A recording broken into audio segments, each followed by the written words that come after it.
present COVID-19 pandemic has exacerbated the crisis with Discoms, most lucrative consumer segment, commercial and industrial consumers facing a sharp downturn. In the next panel discussion, the speakers will discuss on the topic RE can help Discoms turn profitable. I would like to invite Vibhuti Garg, Senior Energy Economist, IEEFA, to moderate this discussion. Over to you, Ms. Garg. Thank you, Annie. Good afternoon, everyone. Welcome to the session on how renewable energy can help distribution companies turn profitable. I'm joined today by esteemed panelists. We have today Mr. Mohit Bhargava, Executive Director, NTPC. We also have Mr. Abhishek Ranjan, AVP System Operation and Head Renewables and DCM, BSES, Rajdhani Power. We have Mr. Ranjit Gupta, CEO, Azure Power. Mr. Vinay Rastogi, Managing Director, Bridge to India. And last but not the least, Mr. Ashish Fernandez, Director, Climate Risk Horizons. Thank you all for joining us today. Few housekeeping points before we start. I would request everyone to keep your phones on silent mode. Participants can ask their questions in the chat window and we will try and take up as many questions at the end. Before we begin, just to set the context up, as we all know, power distribution is the weakest link in the entire value chain of the Indian power sector. We have the ailing state power-owned distribution companies, which kind of tend to hamper the efficient functioning of the generation and transmission sectors. If you look at some of the statistics, they are quite glaring. As per the latest PFC report, distribution companies have a total outstanding debt of rupees 4.7 lakh crore in financial year 2018 and 19. Also at the end of July this year, according to the Prapti portal, which tracks payments to Discom, the outstanding payment dues to Gencos were around rupees 1.2 lakh crore. We have further some around 7.2 lakh crore of non-performing or stranded assets shared between Discoms and the coal and the gas-fired power plant sector. The financial health of Discoms is therefore critical for the country to achieve its ambitious renewable energy target and sustain its economic growth goals. As I said, the distribution companies' poor financial performance means that the companies are struggling to make payments to energy generators and often fail to honor their contracts, undermining their ability to invest in technology and modernization of the grid. So, unless the crippled power distribution sector is kind of made more profitable, deployment and dispatch of renewable energy generation will be at the risk. On the other hand, we have the low-cost renewable energy that can help Discoms in lowering their power purchase costs and in turn reduce the need for subsidies and cross-subsidies by the commercial and industrial consumers. Further, we have the decentralized renewable energy that can help in reducing the AT&C losses and the need for undertaking capital expenditure to provide the network infrastructure. In fact, in its annual World Energy Outlook, the IEA in its central scenario, which kind of reflects the policy interventions and targets that have already been announced, renewables are expected to overtake coal as one of the primary means of producing electricity by 2025. In fact, IEA sees solar becoming the new king of the world's electricity market, which is quite welcoming. With this background in place, we will now move ahead with our discussion. A quick note, would request all the speakers to keep their remarks from 7 to 8 minutes. That will allow to discuss some of the key points raised during the discourse and also taking up few questions from the audience at the end. I would now like to invite Mr. Mohit Bhargava. Mr. Bhargava, NTPC is kind of the flag bearer for India's electricity sector transition. The firm has set up long-term target of about 32 gigawatts of renewable energy by 2032, which is approximately 25% of the total planned capacity of 130 gigawatt. And very recently, the company also announced that it will stop pursuing new green coal-fired power projects. So given there is increasing share of renewable energy plus deployment by NTPC, with NTPC focusing on different technologies, solar, wind, floating solar, also on energy storage, is NTPC going gung-ho on green hydrogen instead of battery technology? So what are the plans? Also, if you can highlight what are the key risks and challenges in the offtake of renewable energy power by Discoms, and what reform measures will you propose to address those risks? Over to you, Mr. Bhargava. Okay, thank you, Vibhuti, and thanks to Economic Times EnergyWorld for having me here. Renewables are the flavor of the day. I mean, no doubt about it. And as Vibhuti mentioned that IEA also mentioned solar is going to be the king. So long live the king. So we need to look forward to it. Yes, energy transition-wise, NTPC is well on its way. You already mentioned the numbers of about 32 gigawatts by the end of this decade. In fact, this number could be higher depending on how the things pan out in terms of how the costs and the procurement, etc., goes forward. If we have to look at NTPC, yes, we are no longer looking at new greenfield coal-based projects. We are looking at renewables in a very, very big way. We ultimately want to have a very strong presence and be a very large renewable player, not only within the country, but also use renewables as a pillar to promote green hydrogen also. So it's not for us, if I may mention, it's not between green hydrogen or battery storage. We are looking at both, but we feel green hydrogen does have a very big future. And these are backed by a lot of studies across the world in terms of how green hydrogen could be a major player, not only in terms of fuel, but also in terms of being feedstock as hydrogen, as methanol, as ammonia. So in our overall frame of things, green hydrogen would play a very important role. Having said that, the way renewables are panning out now, we are looking at, and we have been participating in various tenders. So we are looking at the tariff-based bids brought out by SECI or NHPC or even the various state utilities. We're also looking at the other schemes being offered by the government, and we are pursuing vigorously on the UMREPPs, the Ultra Mega Renewable Energy Power Park scheme, wherein we are in discussion with various states like Rajasthan, Gujarat, Maharashtra, Madhya Pradesh, and so on and so forth, so that we can also get availability of land tied up, because land is going to be one of the key things in the growth of renewables. We probably all of us know sitting on this panel that this is a land intensive sector. The other thing which we are also trying to do is if I may use, it's not the word reform, but we feel that ultimately one of the things which we need to look at is how we cannot continue to burden the Discoms.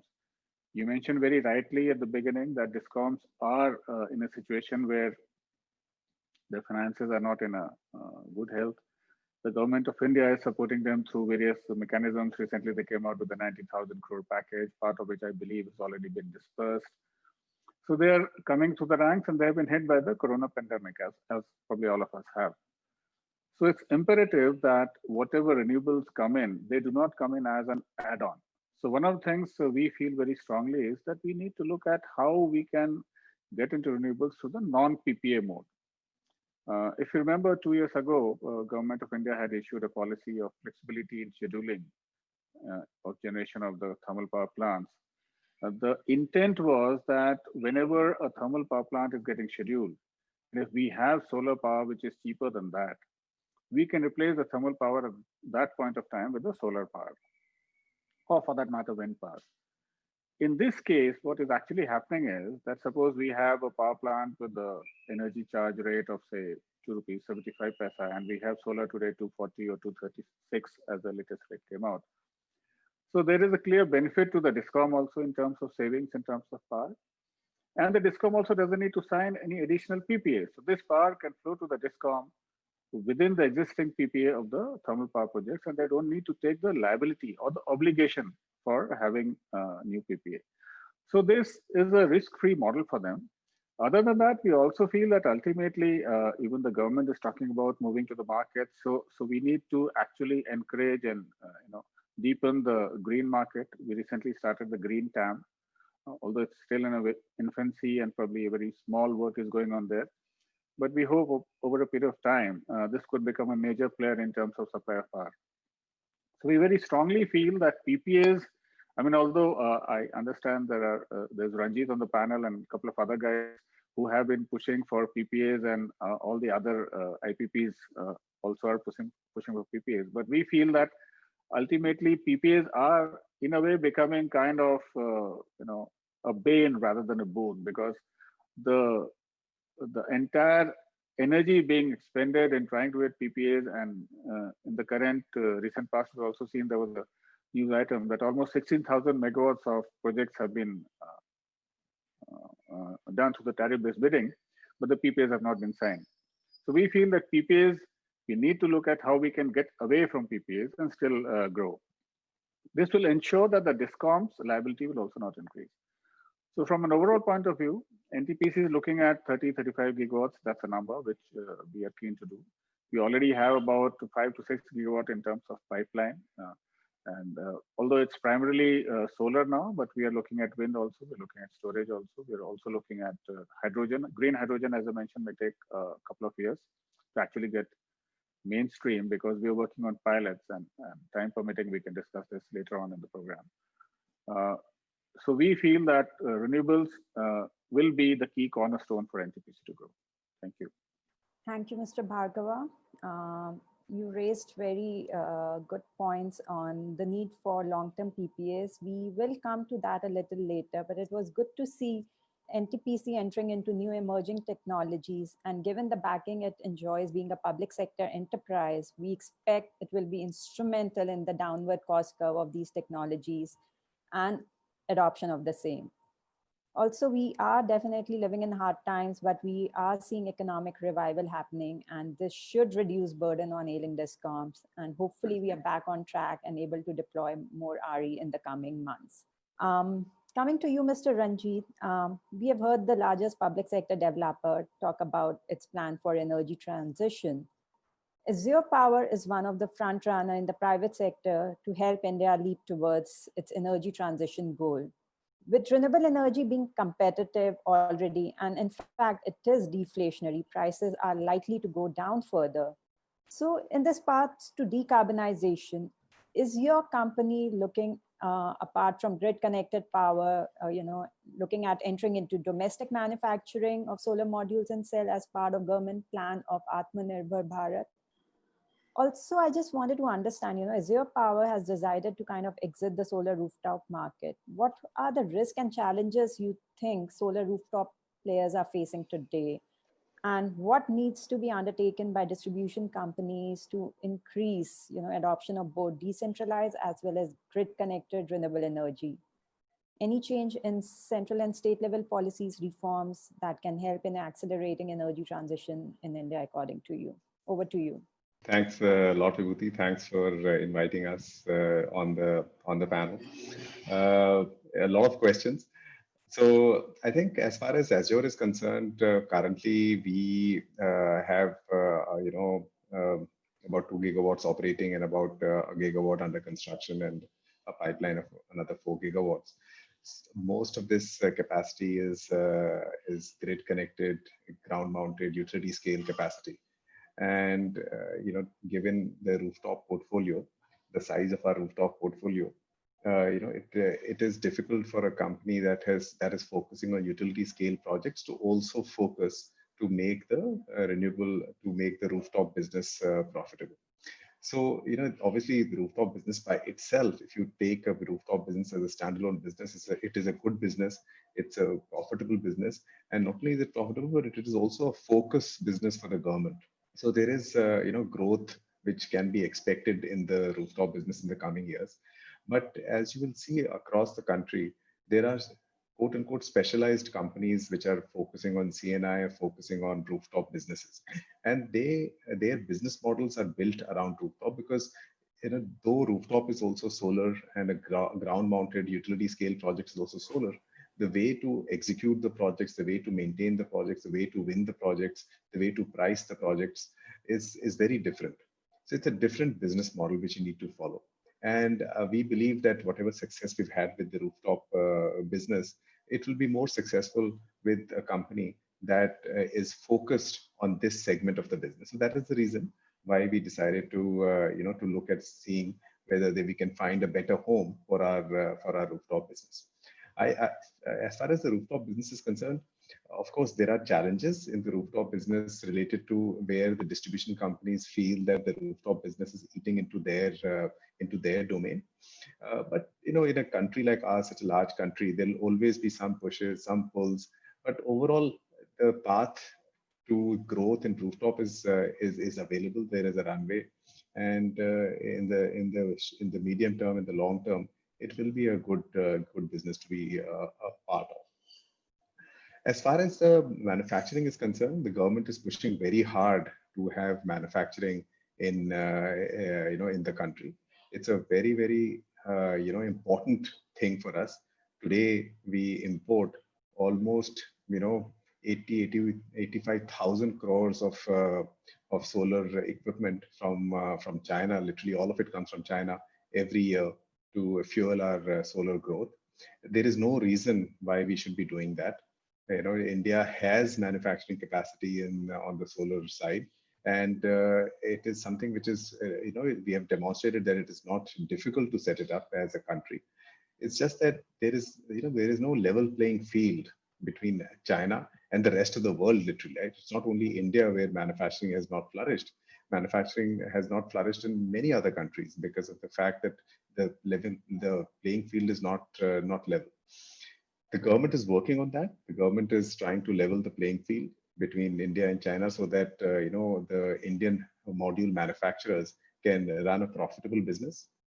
Once the government has taken those steps and the business becomes profitable, I'm sure that people will be attracted to this business, and we will over the next 2 to 4 years be able to set up manufacturing capacity within India. To me personally, it's a low-hanging fruit, and I know that the government is working hard towards getting this vision realized. And sooner than later, it is likely to happen. As far as the distribution companies are concerned, as to how they should increase the rate of adoption of RE, I somehow feel that we should not push the distribution companies to do one thing or the other. At the end of the day, they are commercial organizations, right? And they have a particular energy mix that they need. Today, renewable energy makes commercial sense for the distribution companies. So as their power energy requirements increase, as they phase out their older coal plants, and when they compare what is the cost of building a new coal plant versus building a new solar or wind plant, they will themselves realize that it makes more sense for them to go for solar and wind, and there'll be a pull factor for the renewable technologies. There is one concern that they do have, the distribution companies, and that is of the dispatchability of power, right? And they find that the renewable energy which they are typically getting into agreements for is not dispatchable. It is intermittent. It happens when the sun is shining. It happens when the wind is blowing. It is not something that they can they can dispatch on demand. So the government is working on that too. There are several bids that have come out where storage is an element. The government is looking at complementing the renewable energy with thermal energy. So there is a very strong movement towards making the renewable energy dispatchable at a tariff that will still be lower than a new build thermal. So it will be a pull factor. And as the energy demand for the country grows, it will, the need for renewable will grow. The decision which the distribution companies have to make should be a commercial decision and not something that is foisted upon them. It will happen. It has to happen. And it is important that as an industry, as a renewable energy industry, we look at what our customers want and try and develop products that the customer needs. And automatically the customer will go out and buy our power. You very rightly pointed out that there are very different models, business models for grid versus solar rooftop. It is a very different market altogether. So players have to pick their field, in a very decisive way, depending upon the risk as well as the advantages it has. And also on domestic manufacturing, we'll discuss, while you have identified that there is a difference in the level playing field, and we need to create that in order to push more domestic manufacturing in India. We will kind of deliberate upon this a little later.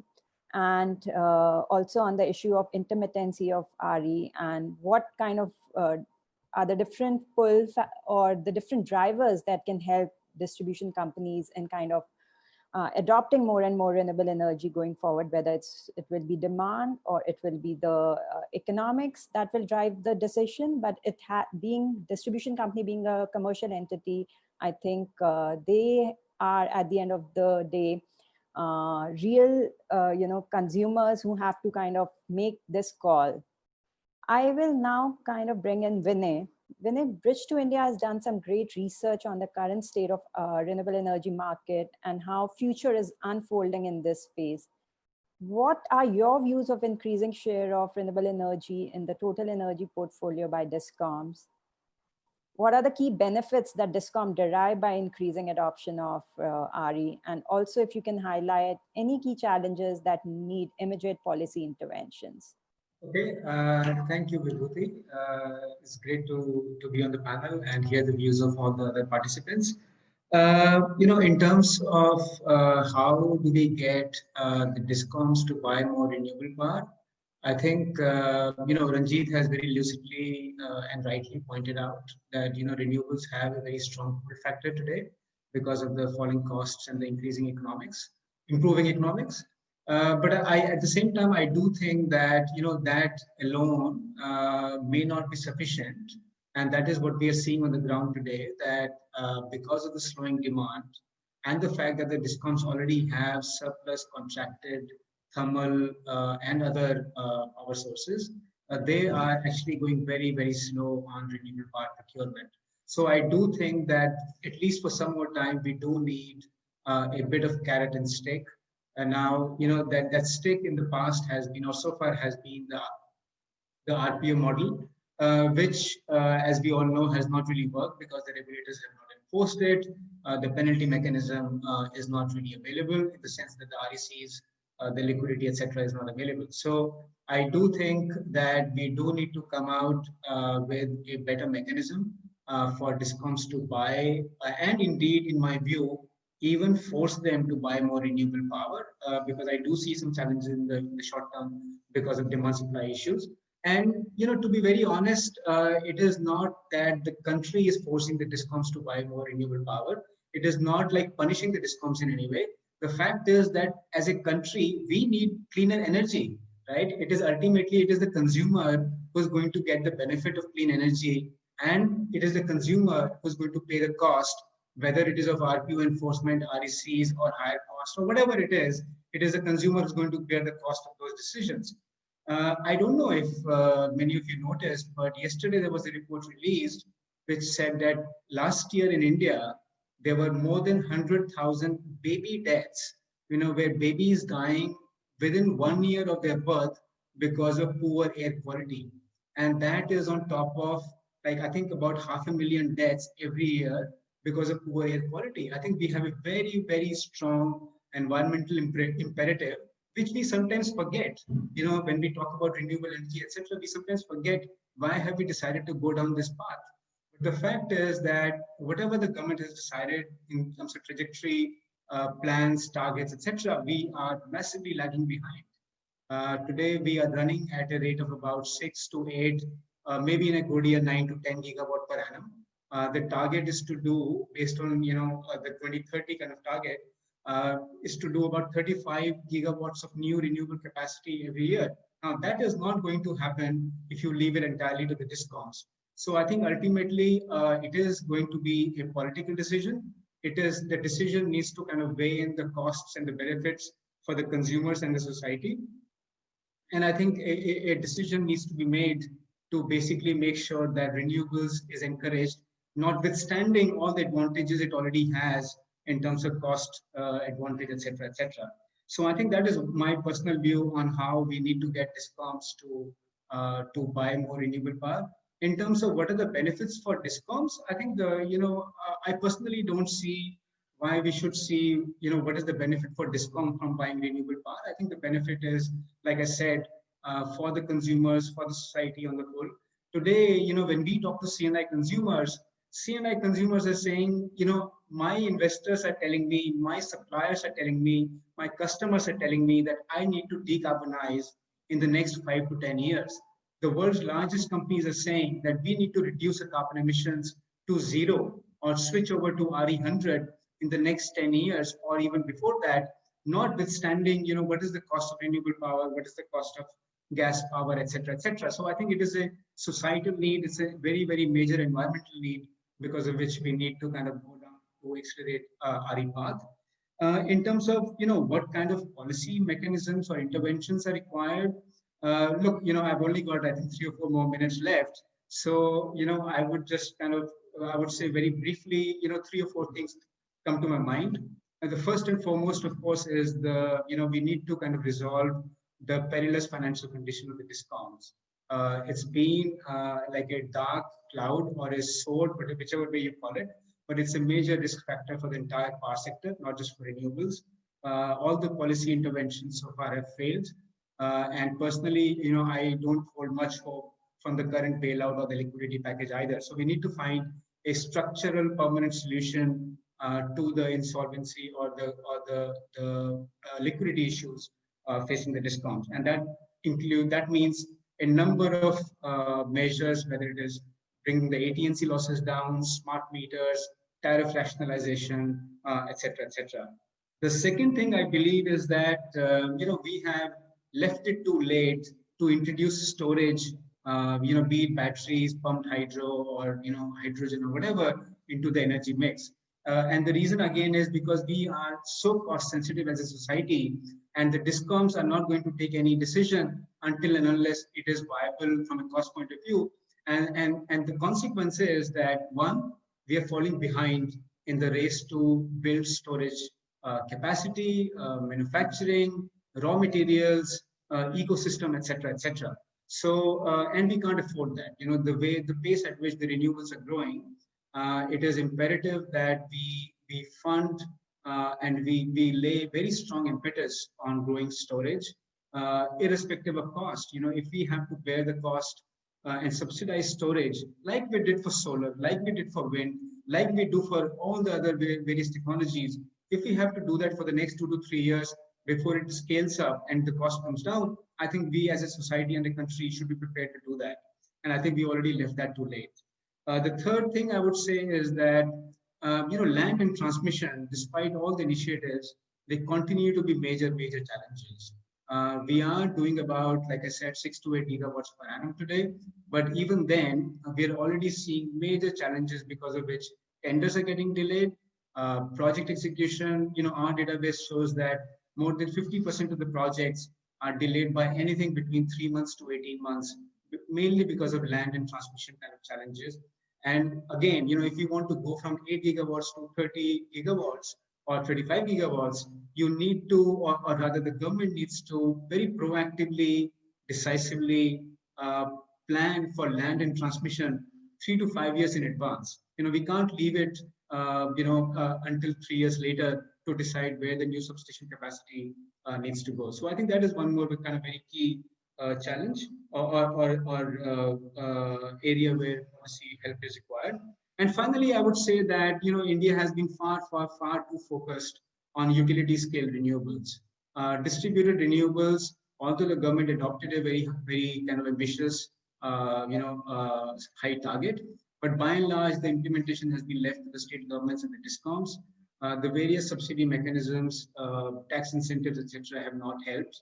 And what we are seeing on the ground is that there's all kinds of policy risk in terms of instability, revision in charges almost on an ad hoc basis, approvals being denied, etc., which is really kind of impeding the growth of these markets. And again, we need to kind of remind ourselves why distributed renewables are so important in a country like India, where land and transmission are major issues. T&D losses are very high. So I think that is again a very, I think, a costly and a missed opportunity in my view. And that is something that we need to kind of correct. So those are the kind of 4 broad areas where I think we need major course correction. Vibhuti, over to you.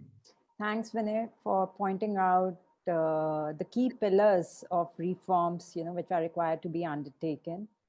And also, it is very sad to see the number of deaths on account of pollution of thermal plants and being one of the contributors. And as you suggested, we need carrot and stick approach.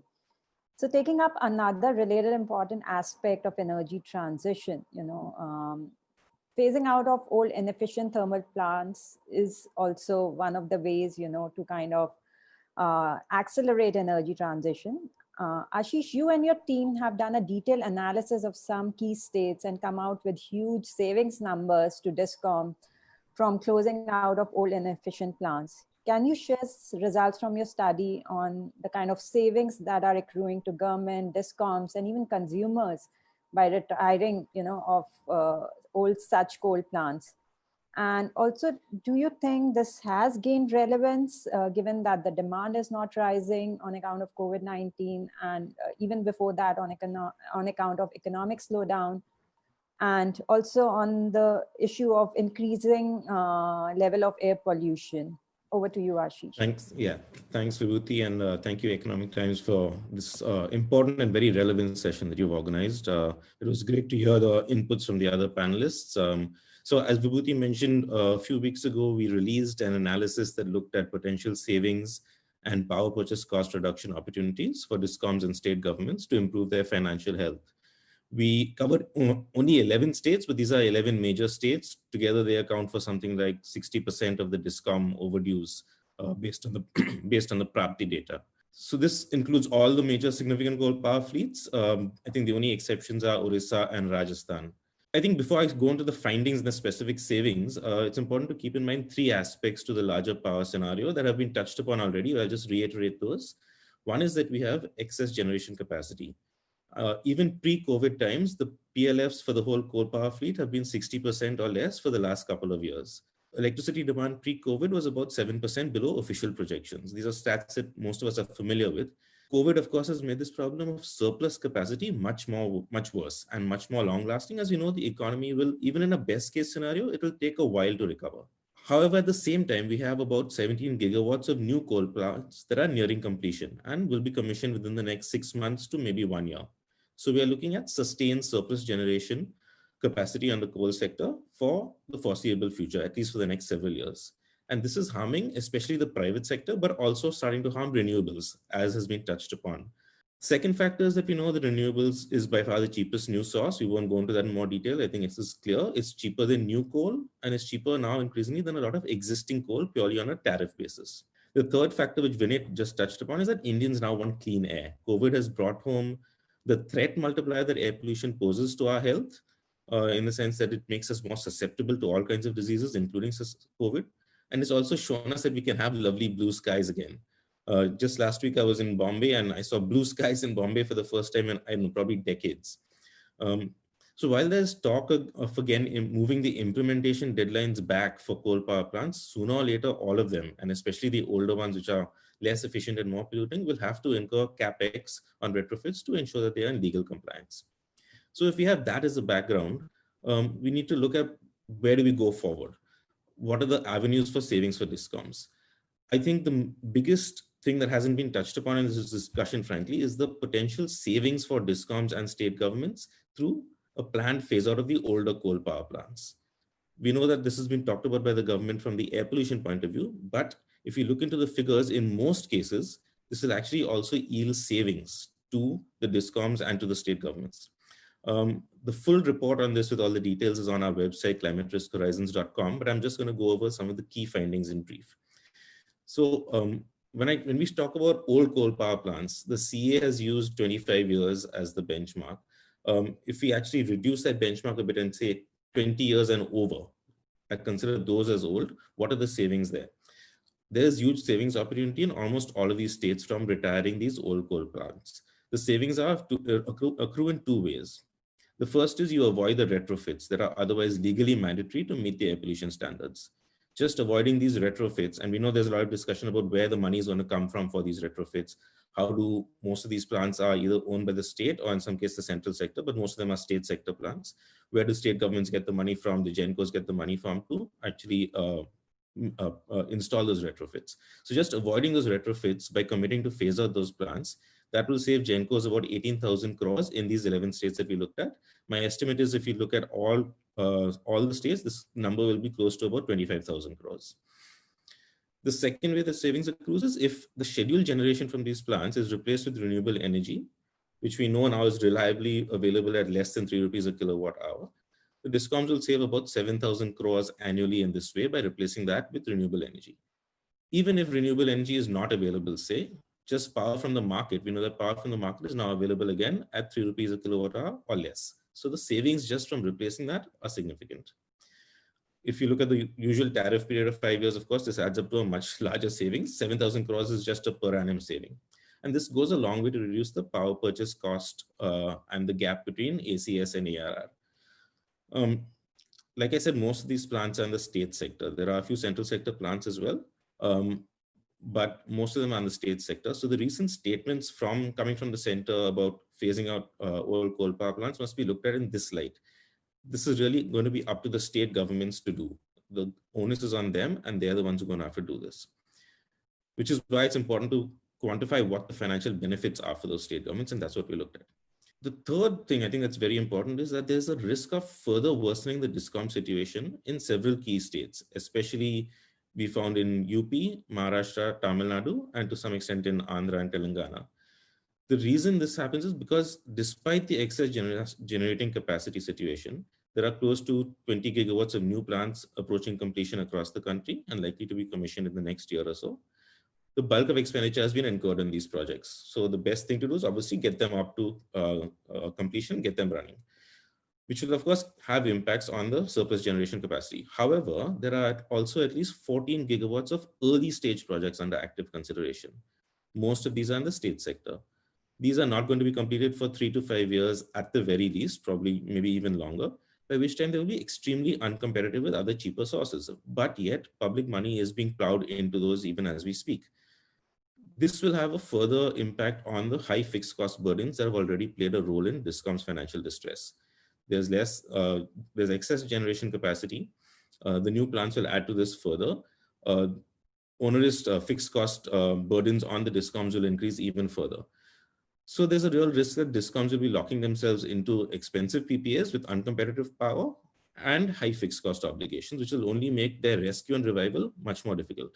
We found that freezing the expenditure on these early stage plants, just these 14 gigawatts of early stage plants under construction, freezing expenditure on them can save over 90,000 crores of public money that can be diverted to more productive uses in the energy transition in those respective states. Fourth, over the longer term, if we look at not just a 2 to 3 year horizon, but maybe a 5 or 10 year horizon, and if you allow Discoms, if you say that Discoms should have a goal of phasing out all PPAs that provide power above 4 rupees a kilowatt hour, replacing that with cheaper alternatives, either from new RE or from cheaper sources on the open market. Just having a program like this in place based on current tariffs, this could save well over 55,000 crores per annum in just the 11 states we looked at, based only on current tariffs. Of course, coal tariffs generally tend to escalate, and we know that renewables is falling, but if you look at where tariffs are right now, this is the amount of savings we're talking about in just the 11 states. This kind of shift is feasible in the longer term over a 5 to 10 year horizon. And I think if we're talking about reviving the Indian economy, reviving manufacturing, boosting the competitiveness of Indian products globally, we have to be looking at ways to ensure cheaper electricity. Phasing out expensive thermal power contracts has to be on the table as one of the options over there. So in summary, I think there are very significant financial savings to be made from a planned phase out for over the next 2 to 3 years of coal plants that are over 20 years old and replacing their generation with renewables. We can start with the oldest, least efficient and most expensive power plants and work our way down the ladder. But phasing out these old coal power plants and replacing their generation with renewables, I think has to be an essential part of any Discom recovery plan. And I fear that it is not being talked about enough in that context right now. I'm going to stop here and hand it back to you, Vibhuti, and look forward to the discussion after that. Thanks, Ashish. Clearly, there are huge benefits from closing the old thermal plants, as you've just highlighted, and not only on environmental grounds, but commercially as well. Let's now turn to the Discom. After having heard views from both public and private sector developers, think tanks, I would now like to call upon Mr. Ranjan and would request you to share BSES Rajdhani experience of increasing adoption of renewable energy in the total energy portfolio in the last few years. So, sir, has increasing share of renewable energy really helped Discom to reduce its power purchase costs and in turn improve operational and financial performance? Also, if you can highlight the various initiatives and reforms that the state Discom has undertaken to promote adoption of both grid and off-grid solar rooftop energy. And also, if you can touch upon briefly on, how this introduction of new products at the power exchange, the green term market, is helping distribution companies in, lowering its power purchase cost and also meeting its RPO obligation. Over to you, sir. Thank you. Thank you, Vibhuti, and good afternoon, everyone on the panel and the audience. Thank you, ET, for giving me an opportunity.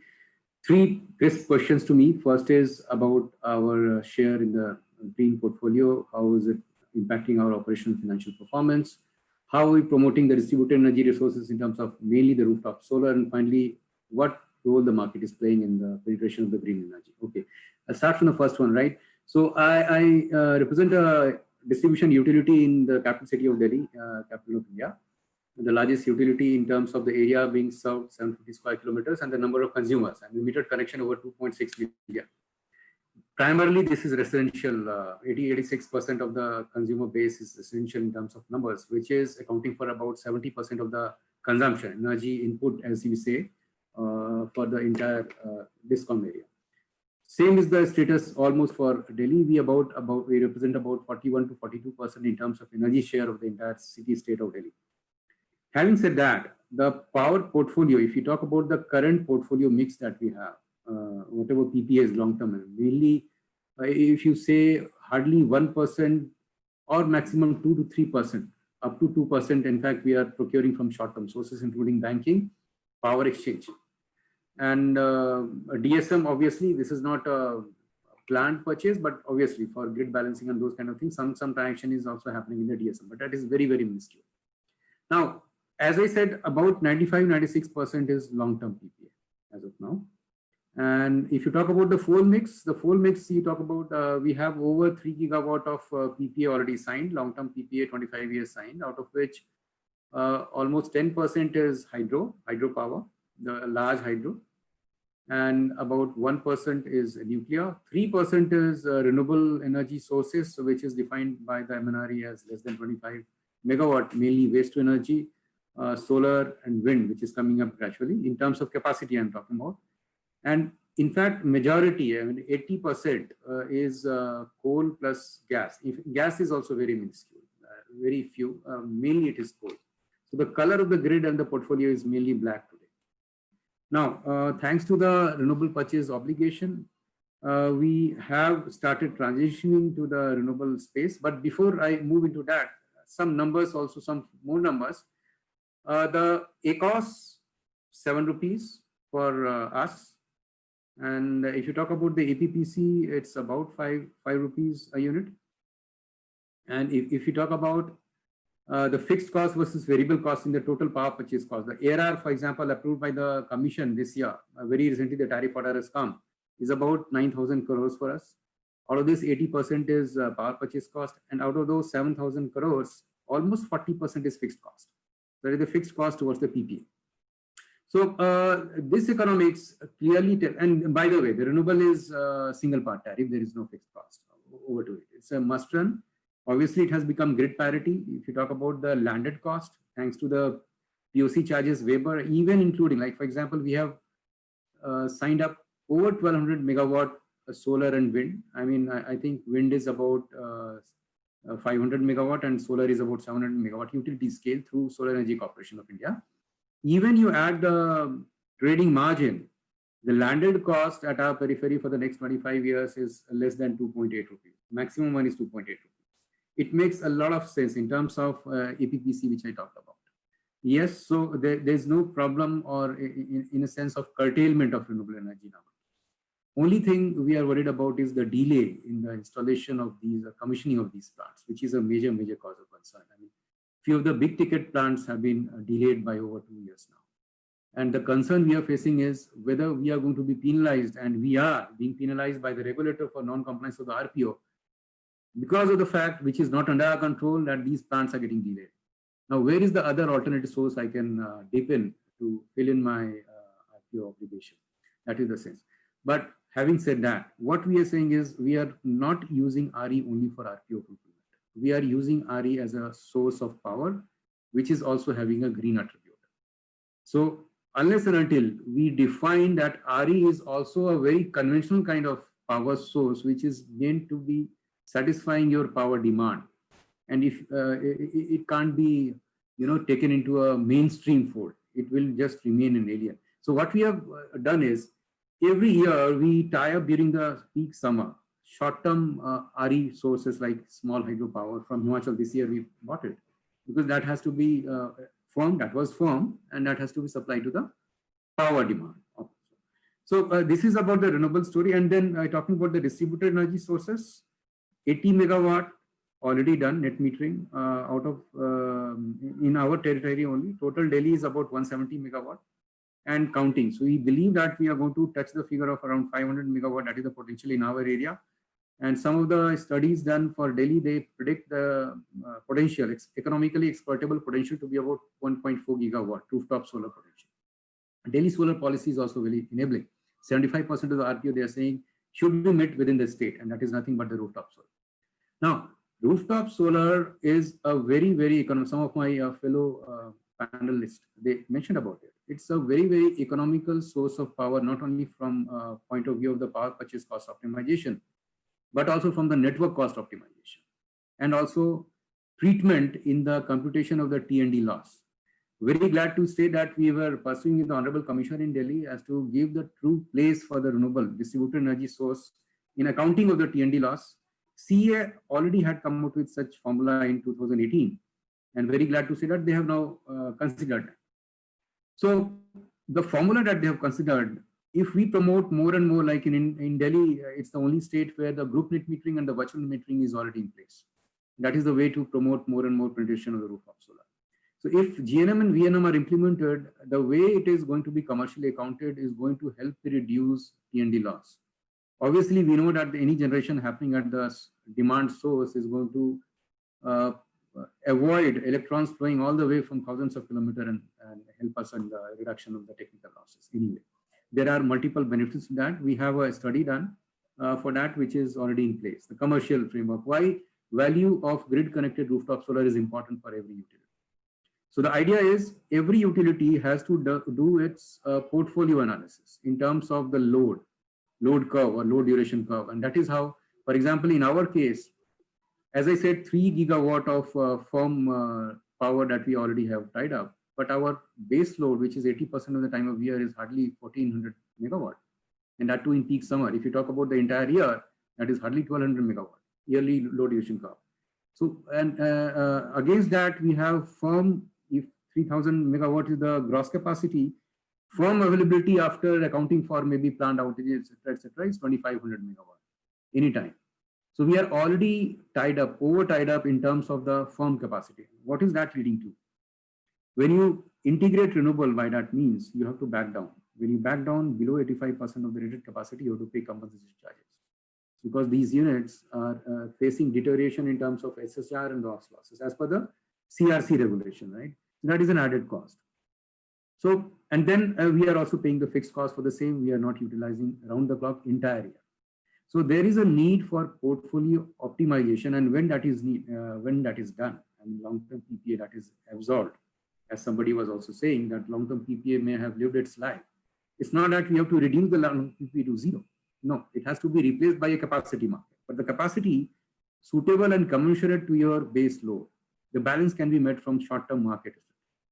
So that as rationalization also we are trying to do here, and trying to figure out as to how we can optimize our portfolio with more and more green power. When I say 1200 megawatt, with the same capacity mix in the next 2 years, if they come up, it will be jumping from 3% to about 29% by capacity terms, renewable energy share. Now, finally, talk about the market. GTAM, very good. We see a lot of participation from the solar. We are buying almost up to 1 MU a day. Solar, we believe, why is it coming in GTAM? GTAM is firm market, by the way. So it's firm, dispatchability issue is not there.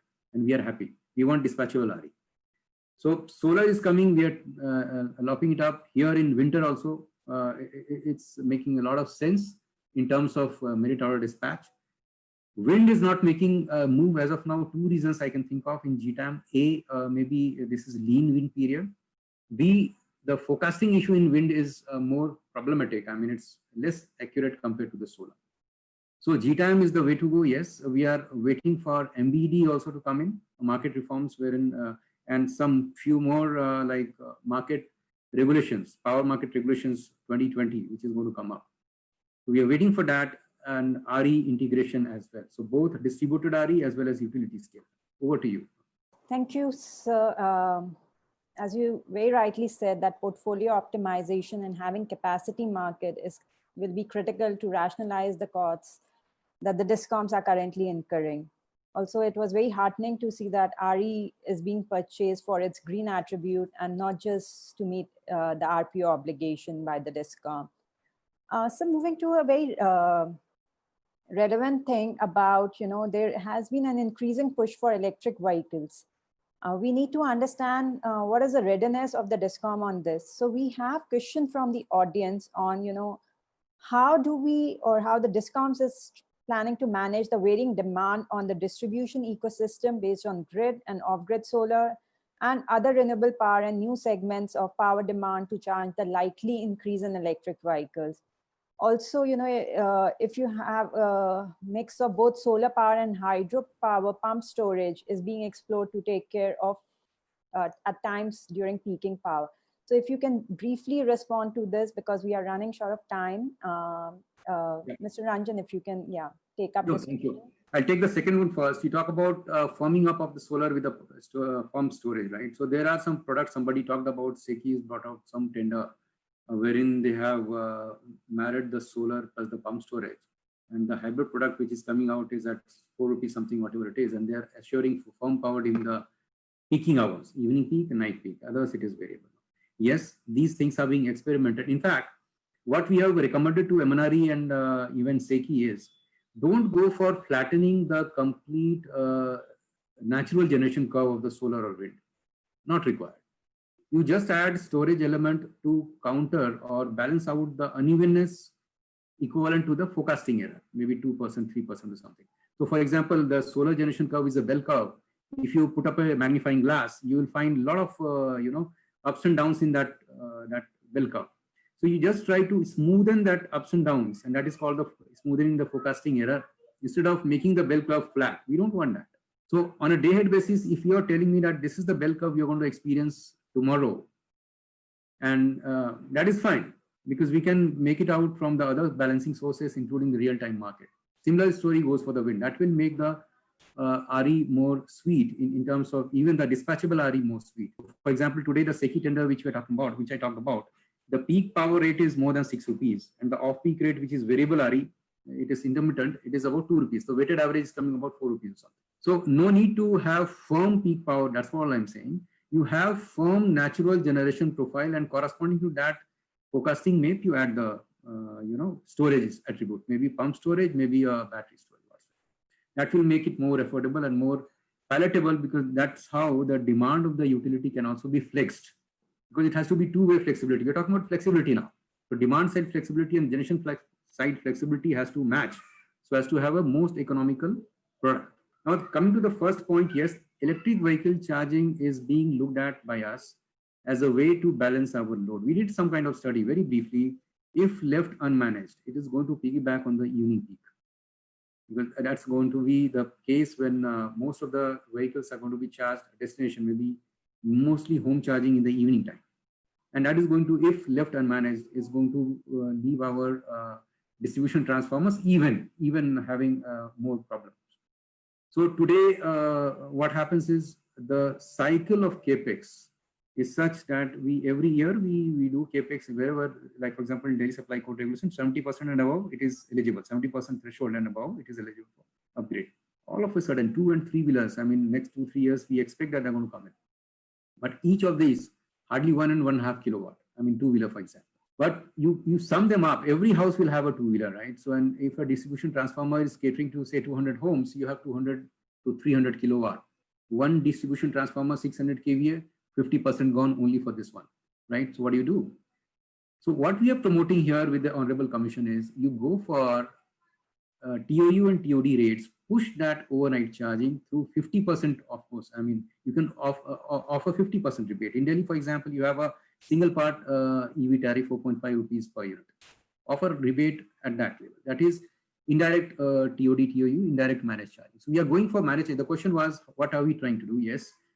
We are trying to form, these are the early days. You promote home charging and destination charging through managed charging, through rates wherein people are naturally pushed through automation, IoT devices. People will not wake up in 1 a.m. in the night to switch on their chargers. And we have ample examples of IoT devices. That's what we are trying to do with the government of Delhi. Roll out a EV charging plan for the private and the home usage. Roll out a public charging infra where minimal upgrade of the distribution infra is required. So we have to optimize on the uneven loading of the distribution assets also, because otherwise capex burden will be too much on the tariff because the asset is common for both the EV and non-EV users. Over to you, Vibhuti. Very interesting suggestions. I hope they are taken on board. That would really help in kind of pushing more electric vehicles, and with introducing more market price signals, it will help to shift the load during other hours and not in the evening peak hours. I'm just going to take up one last question from the audience, which is while we are all happy to see renewable energy prices going down, but is solar power at rupees 2.36 per unit sustainable? We also aim to bring in more sustainability. We just don't want low tariff, but also sustainable tariff. So I would now ask Mr. Bhargava as well as Mr. Gupta to quickly share their views on this, the low tariffs that we are seeing today now. Very quickly. Yeah. Okay, so I think I'll go first. Sustainability, that's a very difficult question to answer. More so with the situation now we have in terms of procurement from countries, as mentioned earlier, that China was one of the major suppliers.